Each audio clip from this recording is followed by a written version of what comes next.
Go ahead, buddy. Alright guys, today we're going to show you how to install a set of Rhino seat lowering bases made by UTV Crab.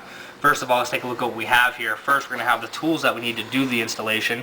You're going to need a 4 and a 5 millimeter Allen wrench. You're going to need a couple different sockets. We're going to have a 12 millimeter and a 10 millimeter. You have your seat bases, which we would put the new seats onto. You have your seat hardware, you have your spacer hardware, and you also have your seat latch hardware. We've already disassembled the factory seat latch off of the Rhino, as well as the factory bolts that hold the seat onto the base. You'll use a 12 millimeter socket to remove the seat bolts off the bottom of the seat, and a 10 millimeter to remove the seat latch.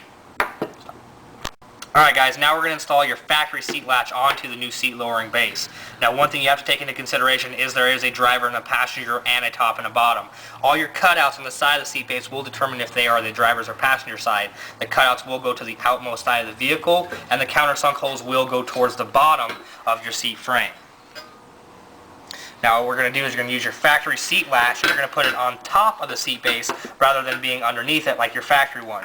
Use your countersunk bolts to go through the bottom of the base, attach the seat latch on top of it. You're going to use your 10 millimeter socket and your 5 millimeter Allen that will go ahead and attach the base and the latch together.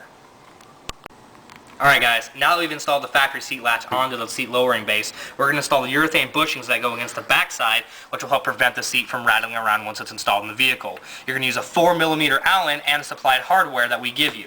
Now remember, the countersunk holes do go against the bottom side of it, so you're going to push it through, and you can almost just thread this right on top. Now once you actually get it threaded on, you're going to want to use the Allen to go ahead and tighten it down to get it nice and snug. Alright guys, now after we installed your urethane bushings on the back side, now we're actually attach the seat base to your seat. Now what I'm going to show you is attaching to a PRP Aftermarket seat, just because I don't have a stock seat right next to me. So what we have here now is a 5 millimeter Allen and the 4 supplied hardware bolts that we're going to attach the base to the seat. Alright guys, this is the PRP seat that we're going to install the seat lowering base onto. Now most aftermarket seats will already have the holes pre-drilled and tapped already for the factory base or an aftermarket base to go ahead and fit onto. Now like I said, the countersunk holes will go towards the bottom of the seat frame as well. Now the hardest part here is just lining up the holes. Once you get them all lined up, take the supplied hardware that we give you and start threading them in.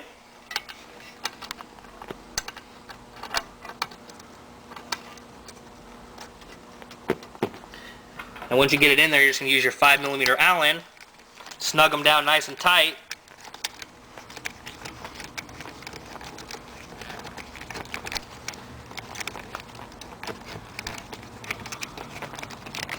And repeat that process 3 more times. Okay, now that we went ahead and installed the 4 hardware bolts that we gave you to attach the base to the seat, now it's as simply as just putting the seat and the whole base into the vehicle. It'll latch up just like your factory. Sometimes you will have to raise your seat pin just a little bit to go ahead and let the latch now lock back in. Go ahead and repeat the steps as already have shown you to do your other side. Put them in the car and go out and ride.